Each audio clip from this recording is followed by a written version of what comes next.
When human culture consisted of little more than tribes, passing down their primitive knowledge from generation to generation, they discovered essence. Of all the tribes to discover this translucent stone's nigh miraculous capabilities, it was the nomadic Adal who showed unrivaled expertise in mastering the primordial chants required to draw out the true potential of this powerful resource, using this expertise to forge a vast empire through trade and conquest alike. The crown jewel of this empire, the cultural and political heart of the Adalian people, was Raslan.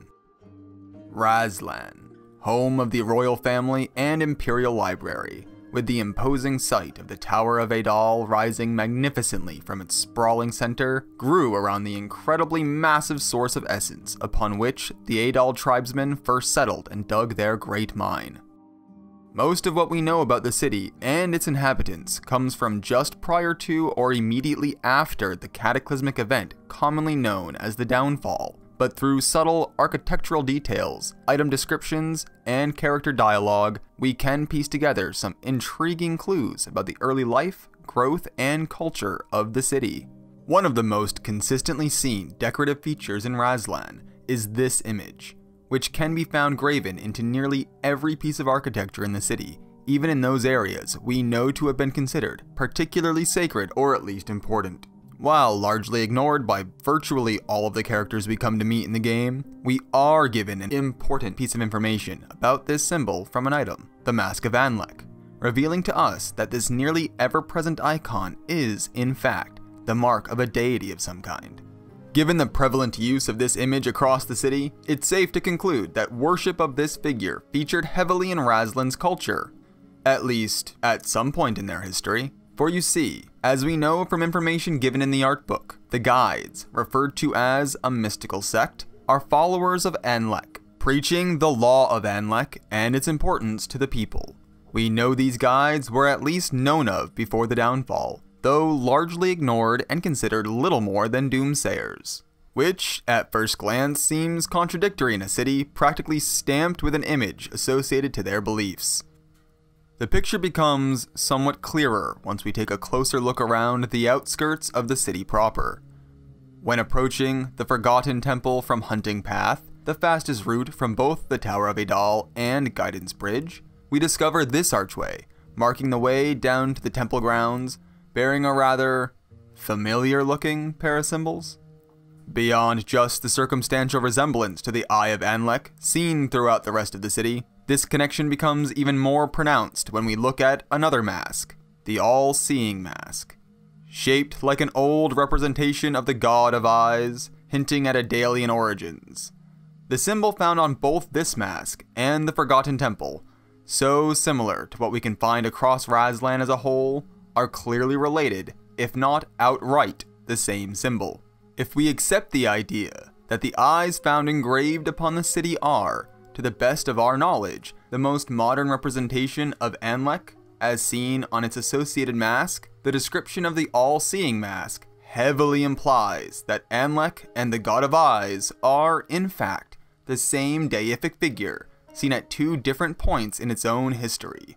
Knowing this, and seeing the state of the Forgotten Temple, clearly abandoned, left to rot and sink into the marsh long before the Downfall, I can't help but speculate that worship of the God of Eyes had been central to early Adalian culture, only to evolve in order to adapt to the rapid societal changes, rather than die out as their people's power and influence grew. However, as witnessed by the advanced decay of the sole place of worship found in Raslan, not to mention the general lack of attention the guides and their Law of Anlek are implied to have received prior to the Downfall, it would seem worship of their traditional religion itself had become unpopular at best, with the sacred eye living on as little more than a symbol of the city, or perhaps even a symbol of the Adalian Empire itself, rather than its true purpose as a representation of their ancient god. Worth noting, however, is that while this eye is found in practically every district of the city proper,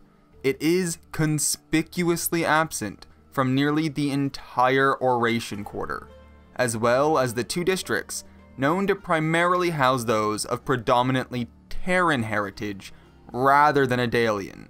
further solidifying the theory that this symbol, along with its historical and religious significance, is uniquely Adalian. At the height of the Empire's might and majesty, the great essence mine that had served as the seed from which Raslan itself had grown was heard rumbling ominously, the only warning any of the city's inhabitants would receive before the earth split itself open, swallowing entire neighborhoods and spewing toxic, sulfurous fumes into the air. Countless thousands perished in the chaos, and the city was abandoned as the empire that sprang from it fell into ruin. How much time passed before any dared attempt to re-enter the shattered city isn't clear, though we know the guides were among the first to return, using their folding abilities to remove the sulfur-choked bodies decomposing within the now silent Tower of Adal, bodies belonging to those called pagans and infidels by at least one guide. An interesting detail to note, considering most of those who lived or worked in the tower would have likely been powerful, influential figures in the Empire and society itself. Another bit of evidence in support of the idea that Adalian culture itself had grown to either worship new gods or stopped worshipping entirely at some point after its rise to supremacy. There appears to have been a period after the downfall, during which the fate of Raslan was largely uncertain. Some among the guides wished to have the city's remains destroyed utterly, but an individual named Simeon, mentioned in-game only in passing, and by the presence of a mask bearing his name, implied to be a very influential figure, decided against such drastic measures, opting instead to leave the ruins as a monument to the folly of humankind. It was during this period that the Oration envoys first arrived, craftsmen sent from the city of Fangli to build statues memorializing their fallen countrymen. They even went so far as to reconstruct many of the fallen bridges of the Oration Quarter, albeit with improvised materials, in order to reach as many of the ruined buildings that still stood as possible.